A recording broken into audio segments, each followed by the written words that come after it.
All night long. All night long.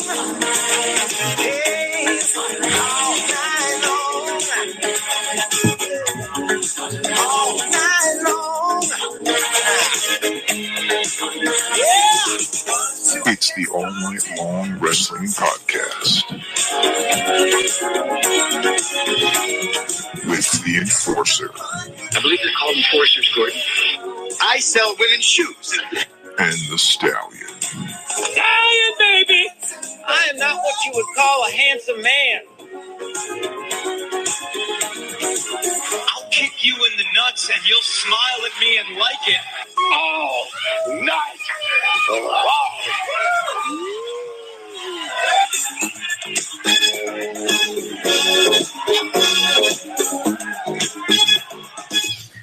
Welcome to a video edition of the All Night Long Wrestling Podcast. We are your hosts. He is the Stallion. I am the Enforcer. And if you're watching live, I know we have the man on the other end has a lot of fans, so people actually might be watching live, unlike when we're here. We are joined by your hero, Mike Magnum. Mike, welcome to the All Night Long Wrestling Podcast. We appreciate you taking the time. Oh, man. Thanks, guys. Thanks for having me. This was cool. This is so to give people a little backstory. You and I became friends through, work, we should say, and we just happened to have a mutual interest of world of professional wrestling. And lo and behold, I find out you're kind of like Clark Kent and Superman, right? Was that Clark Kent? Okay, yeah, I think so. That was okay. Man, guy, but I'll take that compliment. That's cool. Well, listen, before we get started, just let everybody know. You and I have been talking a lot, and you have, stories upon stories that are just awesome. And before we get to those, just tell people about yourself, where you got started, and how your love for professional wrestling came. Yeah, man. So it's actually a cool story how I got started. I don't think I ever actually even told you, but I loved it like everyone as a kid and growing up, and Triple H was always my guy, and I would just watch tapes of him all the time. Even as a kid, before I even knew if I'd start actually wrestling or not, I would study tapes of him and stuff like that. But so I had a friend in high school who, before I even knew what indies were, his cousin was on the indies getting started, and he was like, "Hey, bro, we used to go to WWE shows all the time." He's like, "Hey, bro, my cousin's wrestling out in Deer Park, out here on Long Island, and we should go, man. We should go." And I'm like, "Yeah, all right, cool." I had never heard of anything like it, so we went, and we pull in and get in the parking lot, and it's a church. And it didn't say that on the the flyer or anything. It just had the address, and we were like, "What?" I'm 17, like in high school. I'm like, "This is gonna be lame, bro. As much as I love wrestling, turn around. I'm not gonna go do this." And it's funny because I actually told him this story at my first Raw I ever did. We're at a stop sign, and Matt Stryker walks across our car. And at the time, he was like, he just happened to get a shot on Raw wrestling Kurt Angle like a couple weeks before. So I was kind of like, "Oh, wait, okay, that's that guy from Raw. He wrestled Angle. This might be cool. Let's go inside." So we went inside, and throughout the show, I'm like, "Man, this is pretty wild that this is at a church." Like, and it kind of started tugging on me a little bit, like maybe there's some kind of reason for this, So I wound up talking to the guy after the show.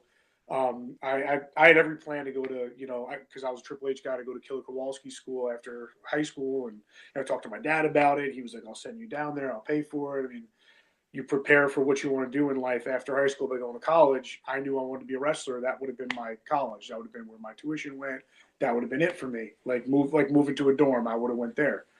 But then this opportunity opened up, and it was on Long Island. It was close to home. They were offering free training.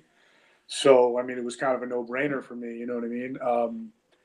And so I got started. I trained with them. Actually, I became a member of the church, got saved through them as a Christian and all that. And then, like I said, I wrestled with them for a couple of years. And then when I did my first Raw, Stryker was there in charge of like the tryouts and the extras promos, the promo day and all that stuff. So when I was doing the promo, I got to tell him that story, and he was like, "Dang, bro, that's crazy how, like, if he wasn't in that place at that moment walking across my car."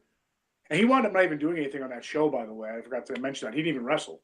He just happened to be at that spot in that moment as I'm about to be like, "Yo, let's leave. I don't even want to come here." And if Dad told him, man, I was like, "That didn't happen, bro, I wouldn't be standing here, and gotten this far, and who knows what would have happened. You know what I mean? So, yeah, that was pretty cool, like getting started that way. But yeah, that was really where I got my roots. Was at the church. It was called PWR, Pro Wrestling Revolution, with your buddy BJ.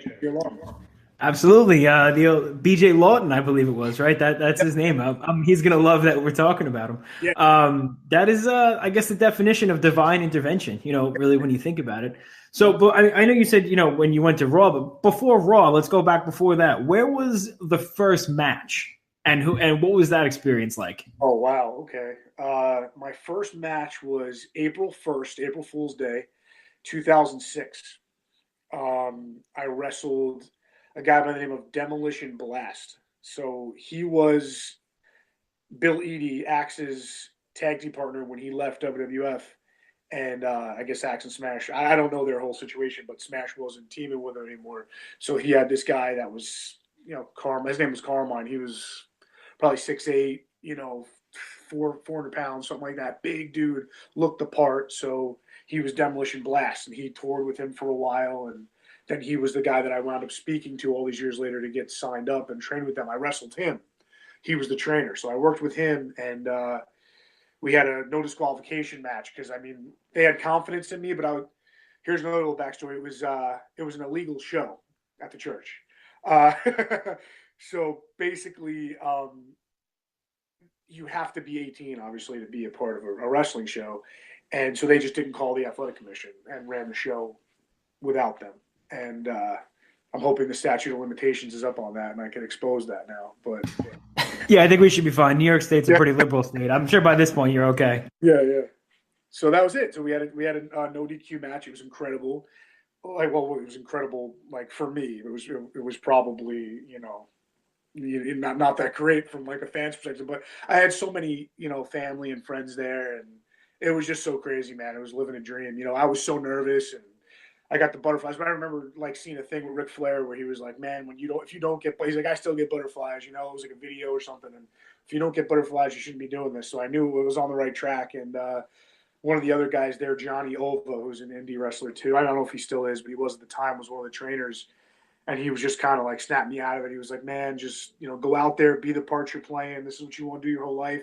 And honestly, they did that whole show the way they did it for me because I was 17 still, so I wasn't even old enough. But they did it that way so that I can get a match and be on the show, which was really cool. And we were like, I think semi-main, or I don't know if we were the main or we were like 2 matches before the main or something like that. And it was cool because like we fought out of the building, and then like then the main event went on, and we fought back in through the crowd while the main event was going on. So it was cool. It was like a cool thing, but it was kind of funny seeing a 6'8", 400-pounder wrestle a beanpole 17-year-old kid. It was kind of weird for him, but it was cool, man. It was a lot of fun.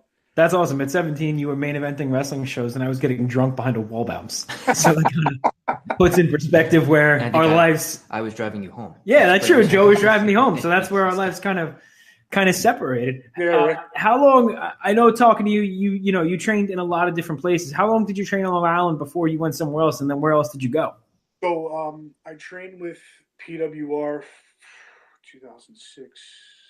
So probably like for 4 years, I'd say. And then I wound up meeting Bubba Ray Dudley at his uncle's restaurant out here over in West Islip. I don't want to name it just in case some fans try to go there and meet or anything like that. I don't know. But yeah, I don't blame you.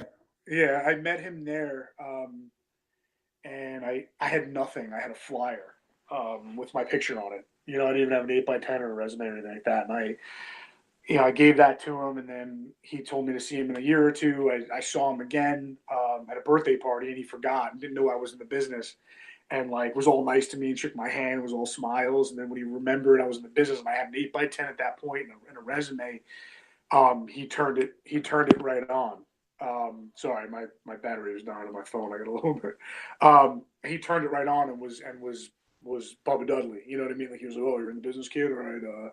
This picture's garbage. Your resume looks like crap." He was all nice, and then he started just crapping. Tremendous, really living up to the gimmick. Yeah, but don't get me wrong. I don't want to. He was really nice to me, and really like he was being helpful. He was just being, the way I'm sure you hear about him. But he invited me down to Kissimmee to go to his school, and I went down for a little while. I did like the evaluation with Devon and all that. And I had given him a match I had with Abyss. I did 2 matches with Abyss before that.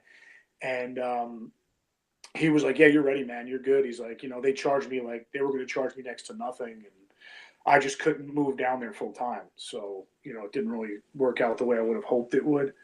But then after that, I did some training with Victory Pro, over here I would go, Bon Jovi would let me use the ring sometimes and just hop in on classes there, and just really anywhere I could go until I just kind of felt, which was silly because you never really know everything, but I kind of felt like I knew enough to not have to worry about training all the time. Plus I was getting booked more, so I was in the ring more consistently. So, I mean, training up here in Long Island and doing what you did down there with Dudley's for a little bit, when was I don't want to say necessarily your big break, but your first match with somebody when you were like, man, I can't believe I'm in the ring with so-and-so? Well, that's a good story because when I was 18, like freshly 18, they meaning PWR Carmine, had set up a show for this kid. His dad had a ton of money or something, and they wanted to do like a birthday party wrestling show at a YMCA in Jersey. And so they booked I think Spike Dudley and Jimmy Snuka. And everybody was like, oh man, who's going to wrestle Snuka? And they were like, oh, it'll probably be one of the trainers or something. And then they announced me.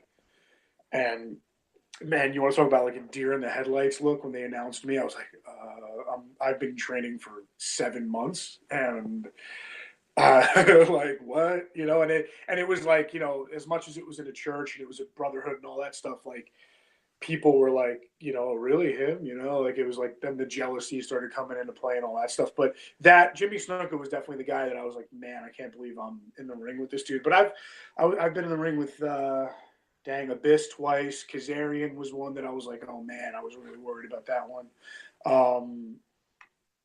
Who else? Ray Apollo, who was one of the doinks that was at the church. I was in the ring with Gangrel during a seminar. We did like a little, I don't know what you would call we just kind of messed around, it wasn't really like a match. Like a sparring session, pretty much. Yeah. For like the way the enforcer would put it. Yeah, like a sparring match. Yeah, I mean, and then that WWE too, but we're talking before that. But yeah, those like Snuka was definitely a guy that I was like, oh my god, I can't believe this. More so with him when I was laying down, looking up and seeing him, like, yeah, obviously it was the second rope because he had gotten stomach surgery like a week before the match. Yeah, so I mean, but he was so funny too because I saw him like side story to that like 7 years later, right before he passed away, like a couple months before he passed away. And I was like, hey, I don't know if you remember, and I knew he didn't, but I was just being respectful. I was like, I don't know if you remember, man, but you and I wrestled like years back, and I was green as grass, and you took care of me. I just want to thank you. He was like, yeah, brother, I remember that. Yeah, we tore the house down. And the whole night he was walking around backstage telling his wife and everybody, like, oh, me and this guy, man, we tore it down a few years back. And, like, just repeated everything I told him, like, a few years back at YMCA in Jersey at the kid's birthday party, like to pretend like he remembered. You know what I mean? Just said exactly. Public so much at work. I'm like, oh yeah, no, I totally get it. And then say the exact same thing back. Yeah. Yeah, but it was really it was like he had such good intentions at heart in doing that. He was just trying to make me feel like he remembered. You know what I mean? Like it was cool. But there's been a lot of guys, but he was definitely the guy that I was like, dang, I can't believe I'm in the ring with this dude. How did you go from there to? I know when you and I talked, you said you were pestering the WWE with videotapes and matches and stuff like that. Before you got there, I mean, what matches were you sending them that you said, you know what, this is the one that's going to get me to Raw or SmackDown? What matches would you show them? Well, at that point, to be honest, I didn't really have any. I'm like a perfectionist as can be when it comes to that stuff. Like I used to bring my own video camera and tripod to shows because, in indie shows, you don't know if you're ever going to see that match, or if you do, if it's on YouTube, or if you have to pay for it or something. You never know what they're going to do with it. So I used to bring them and I'd watch them right afterwards, and I remember I got complimented by Kazarian on that because he did the same thing. But I was sending them my matches with Abyss only because of his name recognition at the time. He was teaming with Foley, and then the second time he was teaming with Hogan. So I just sent those really more so for the name recognition as to, I'm working a program with someone who's hot in TNA right now. You know, that was really the only